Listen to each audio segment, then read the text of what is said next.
Please welcome and give a great round of applause to Mónica Casañas, Country Manager of Airbnb Spain and Portugal. Hi, Mónica. Hi. Thank you. You're welcoming to your living room. That's right. Thank you. We feel like at home, right? Yes, exactly. Perfect. That's what we like to do. Whew. So before we kick this off, not many people in the audience know you. Where are you from? What do you do? What's your role? What brings you into this incredible industry? Yes, sure. Hola a todos. As Simon said, my name is Mónica, and I'm really happy to be here with you all.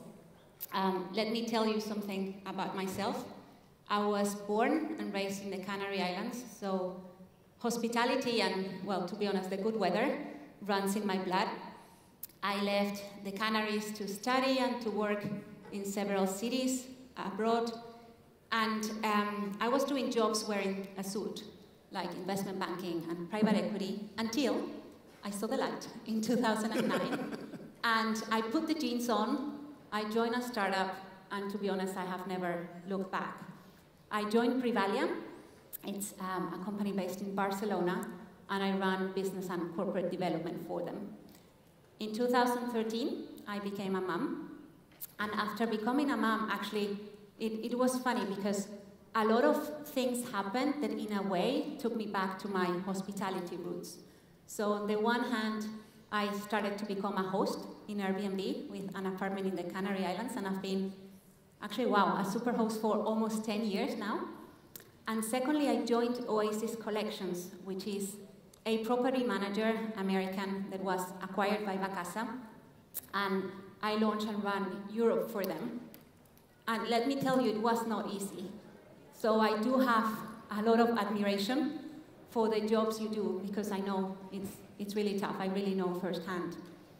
After having my second and last child, I joined Airbnb. First, I joined as strategy lead for EMEA, so Europe, Middle East, and Africa. And then, actually 3 days before the shutdown of the pandemic in March 2020, I became the country manager for Spain and Portugal. And, well, these last years have been a roller coaster, but as I imagine that they have been a roller coaster for all of you. So the good news is that after all these ups and downs, we're all here together, and I'm really looking forward to the discussion that we're about to have. Wonderful. A perfect working mom in an ideal position. Never say perfect, because one day you feel you work too much, another day you feel you're not paying enough attention to your kids, so it's a balance you have to fight every single day. Unfortunately, I know how you feel, even as a father. Right? Yeah.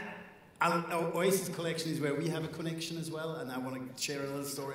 I was a huge fan of Oasis Collection because I thought they really understood what bringing hospitality in an urban market to a different level. I used to live in Switzerland and travel to New York literally every week, and I was living in an Oasis apartment for nearly 12 months. And based on the weather forecast, they brought me different things on check-in. Like when it was hot week in New York, they brought me ice cream. We had that and when it was raining, they were there with the umbrella. So, that I will never forget. And that was a great benchmark. So Oasis did a lot of great things in our industry to bring hospitality in the vacation rental to a different level. But that's not the conversation today. We want to talk about Airbnb. Everybody in the room for sure knows Airbnb, right? And it's interesting still that we see so many differences between the different marketplaces in terms of trends, in terms of the clientele, in terms of listings and supply. So tell us about what you see through the Airbnb lens in relation to trends overall. Sure. I'm going to use actually the second quarter of this year and compare it to the second quarter of the year before, so that everything sort of is easier to follow, because I'm going to give a bunch of numbers now and I don't want anyone to get lost. So basically, one of the first trends we see is that the guest demand is strong. We saw an increase of 11% of nights and experiences booked. And it may not seem like a huge number, but please remember that Q2 2022 was just after Omicron. So it is a very, very hard comparison because that was, Q2 2022 was huge, as we all remember. Another thing we see is that cross-travel increased by 16%. And then again, when you look at cross-travel, can you explain that? Yeah, cross-travel, like people traveling from one place to the other versus just within the country, versus just outside of the country. Exactly, outside of the country. So when you look at certain regions, though, you see that the growth is really big. So, for example, cross-travel into Asia grew by 80%. Wow. And to North America by 20%. So that is the one that, in a way, took longer to open up, as we know. And then now we see that it's really picking up. And then another thing that I'm sure you'll be very interested to hear is that guests are staying longer and they're actually spending more. So in Q2 23, 45% of the nights booked were for stays longer than 7 days. Wow. So that is a lot. And then also, like, if you look at Spain, the number of stays, or what we call internally long-term stays, which are stays that are longer than 28 days, the number of stays for the first half of this year versus the first half of 2019, so pre-pandemic, more than double by 2.3 times. So people are staying much longer.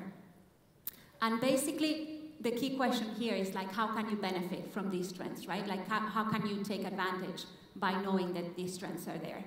Well, the first one is try to adapt your listing or try to get things that you know guests are interested in. So, for example, fast and reliable Wi-Fi, it's really a must.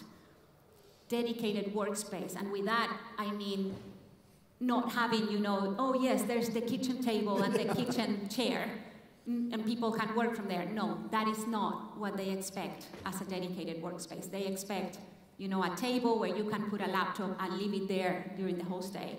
They expect a chair they can comfortably work from, and not, these tiny chairs that, hurt your back and everything. Like, they expect a proper workplace. Also, something that's very important is a fully equipped kitchen, because they tend to live in the house, really. So they cook. Light, to have good lighting. And then also, very importantly, to have monthly discounts. And let me tell you what, this is a huge opportunity. In Spain, less than half of the listings offer monthly discounts or offer a dedicated workspace. So if your listing does have any of these two, it's going to stand out. So this is very important.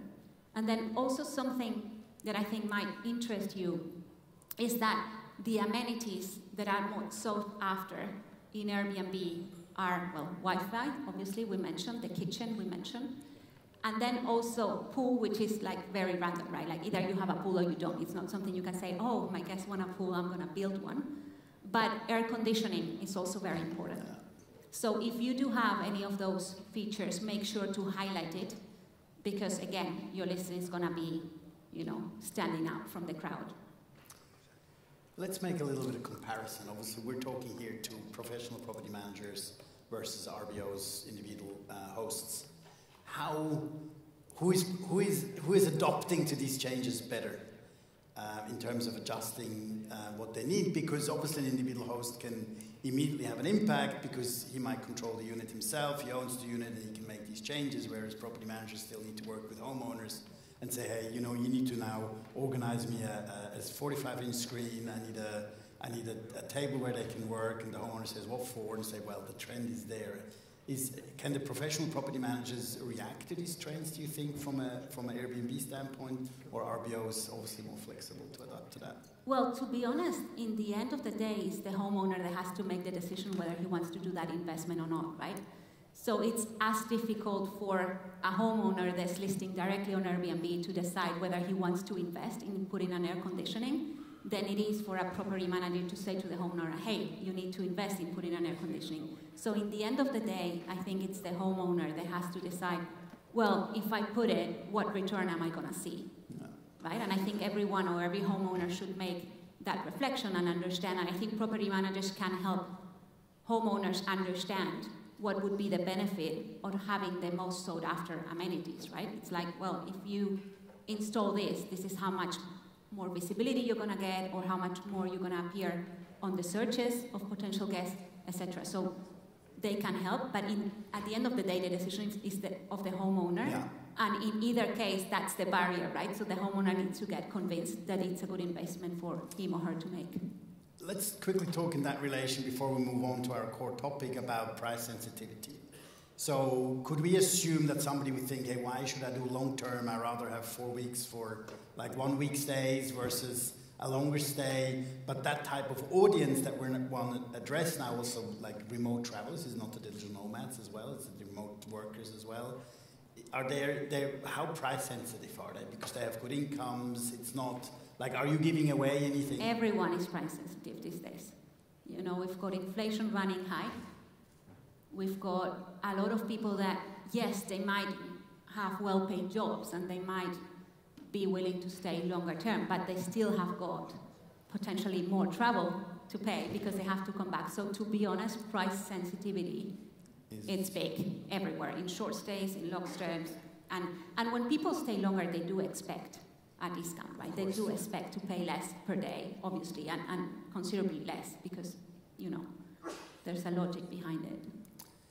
So let's move on to the core of our discussion today, quality versus quantity. That's a big statement, yeah. Especially where Airbnb was always driven by listings growth and, you know, and this is that a pivot in terms of what does that mean, that quantity is not more important than actually delivering quality? How does that translate from the lens of Airbnb?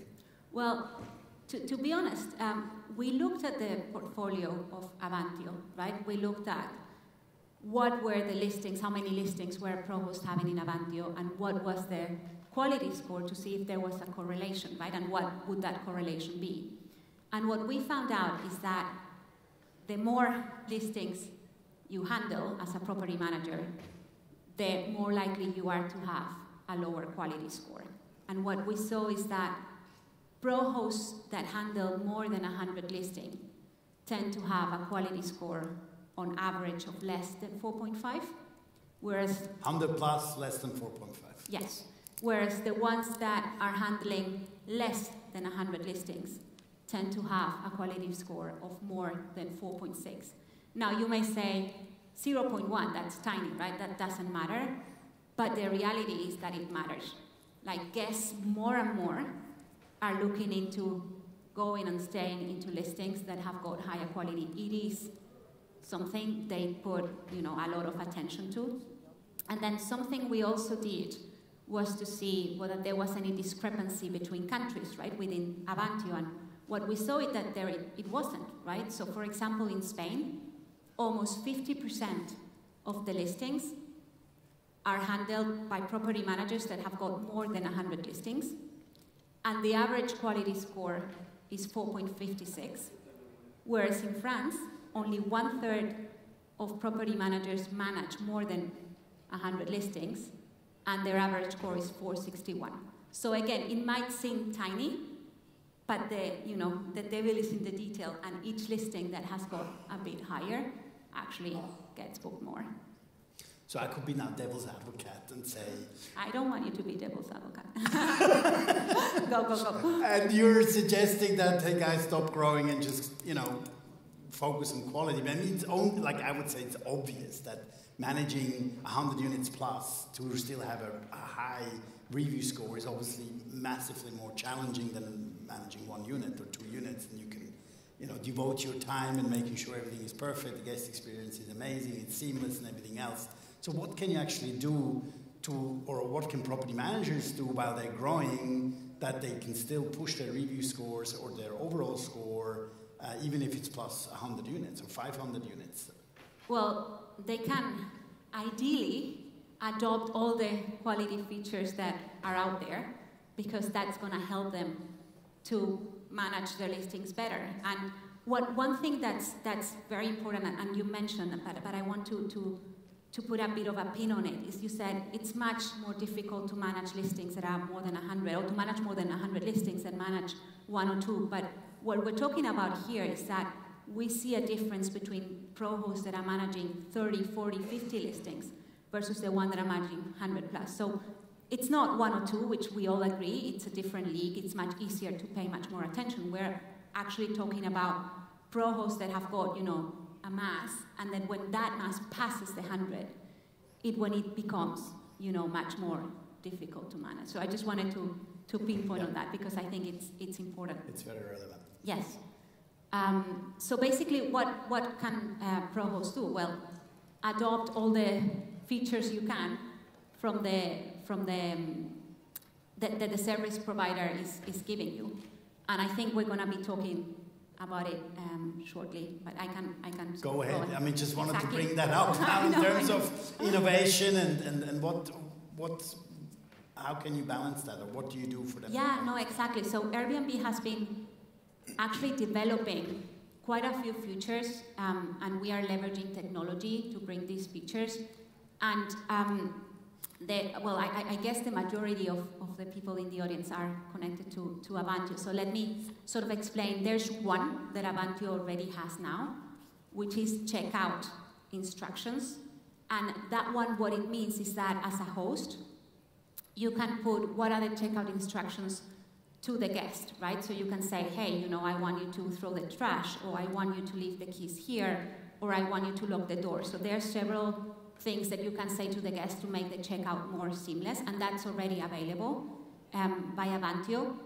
And then there are some others that Avantio is going to be developing in the next month that we also think are a huge opportunity for hosts to do because it's going to enhance the quality.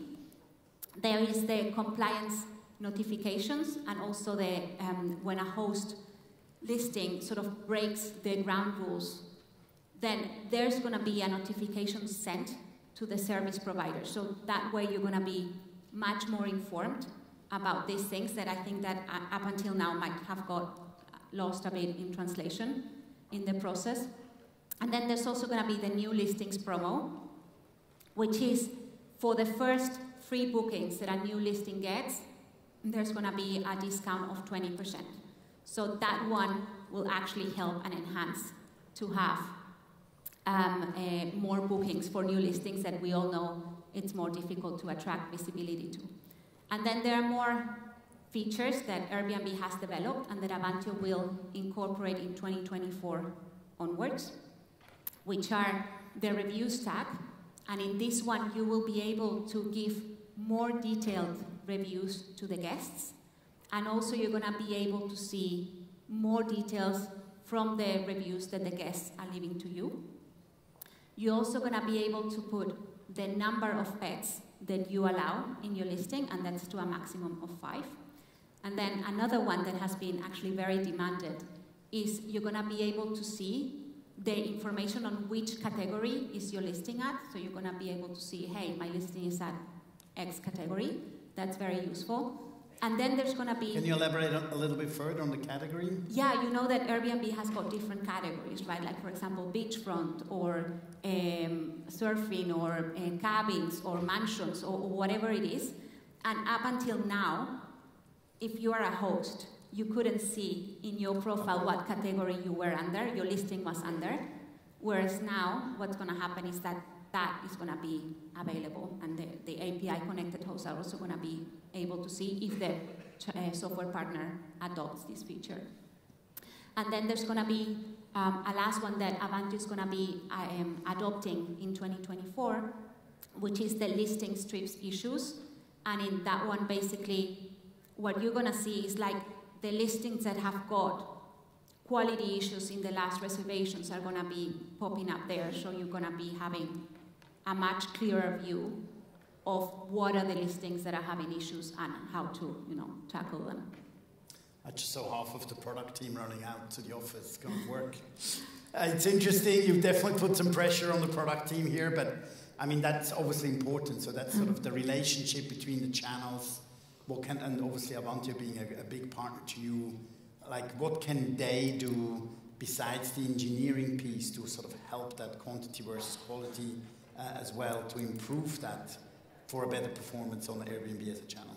I mean, to be honest, the main task is the engineering part, which is to adopt these features and offer it to the property managers that are connected to that channel. And then I think if they promoted them, you know, like if every time they adopt a new channel, they sort of say very clearly, hey, this is something that, this feature we have adopted and this is how it works, I think that obviously also helps. Okay. Just being also looking at the time, make sure that if you have any questions, we can make this interactive. You can raise your hands as well, and we're open up for questions. I would love for you to have some questions. It's a great opportunity to ask Mónica some questions as well.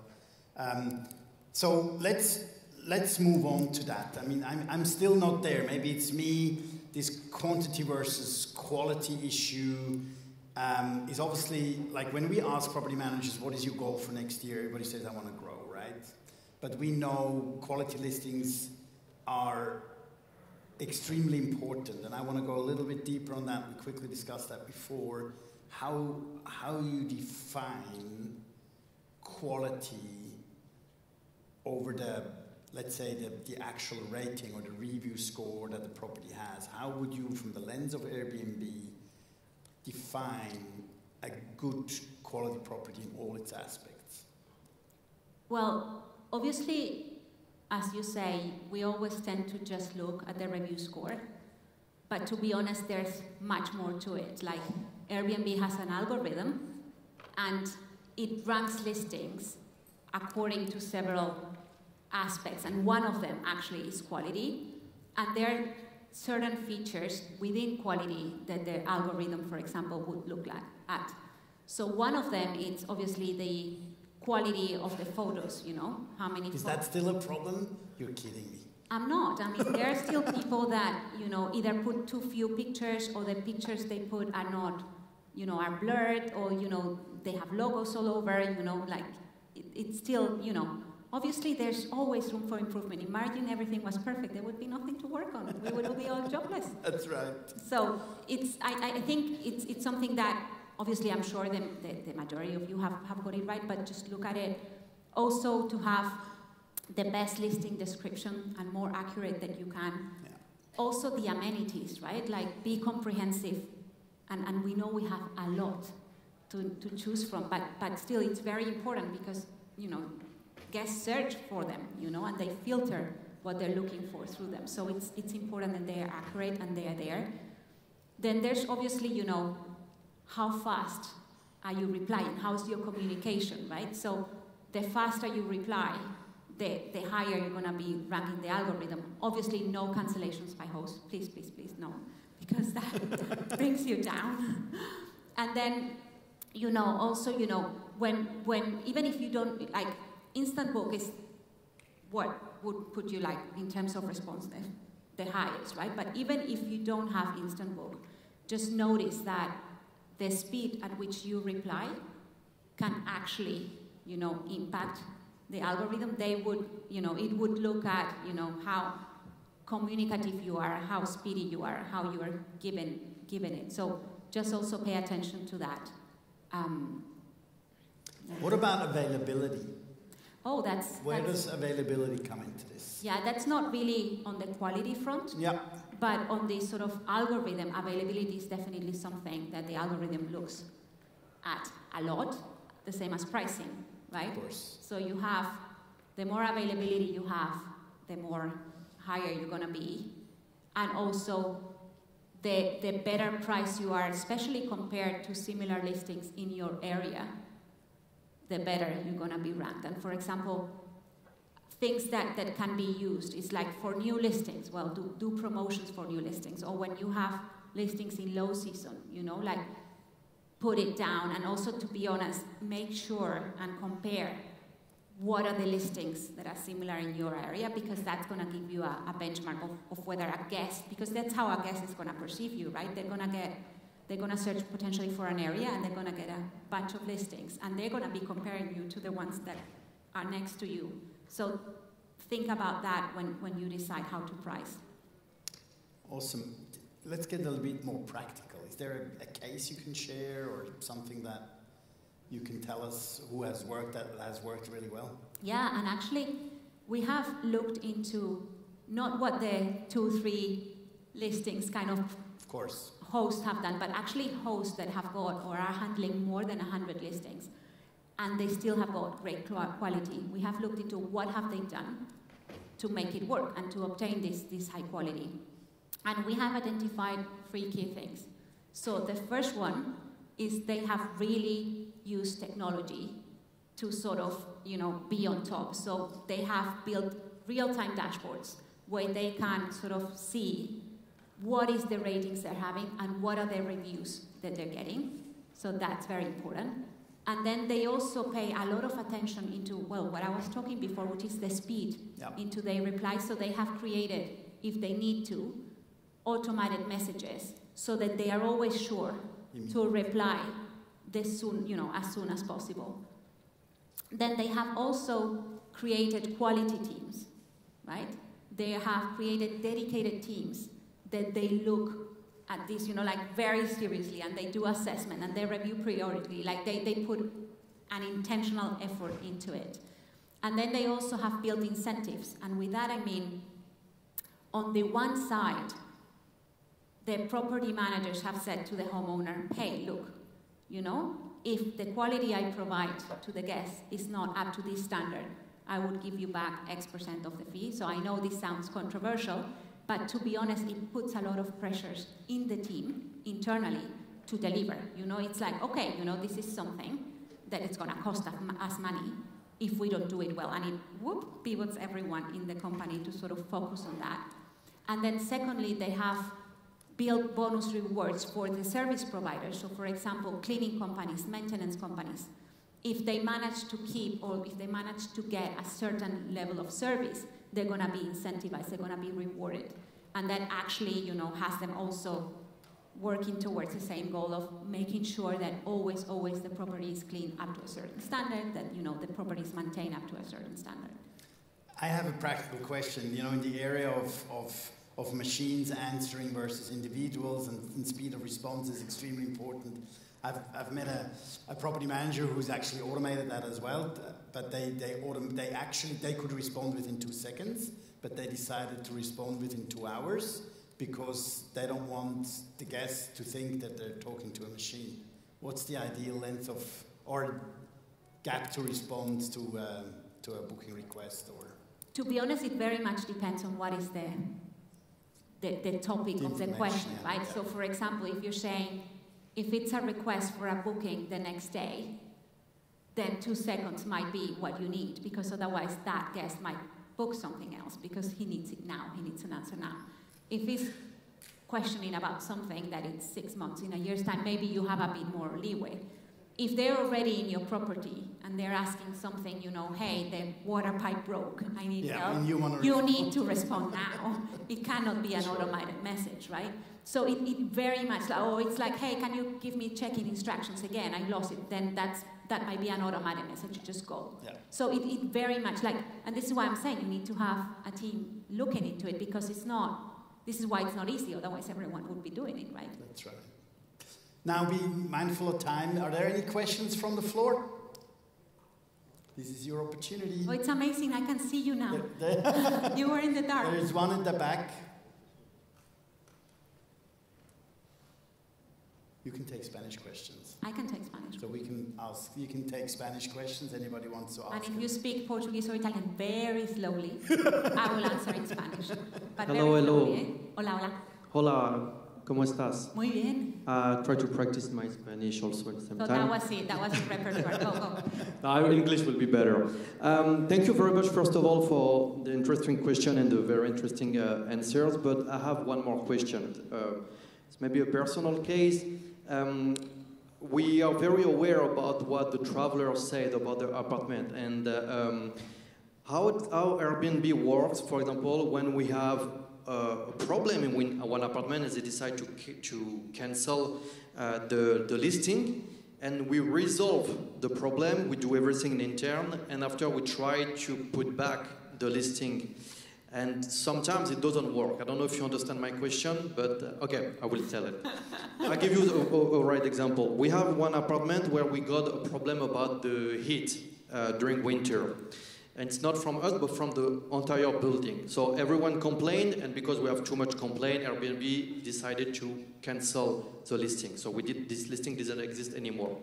we resolved the problem. So the problem is not there anymore. So we decided to re-put the listing back on Airbnb, but each time we put back this listing, Airbnb decide to cancel it. They don't give us a second chance. How it works? So basically... No, I get it. I think, to be honest, when we're talking about particular cases, it's better, would you mind coming to the booth after? Because we need to look exactly at what happened. Why is Airbnb not letting you put it back? I don't know if there were more issues. I don't know, there's a long list of things that need to be looked into to see that. And also, well, let's talk later. I think it's okay, I will come. Thank you very much. Because the specific cases, they need to be looked at. No problem, thank you. Any other question? Theo Harris? The mic is coming.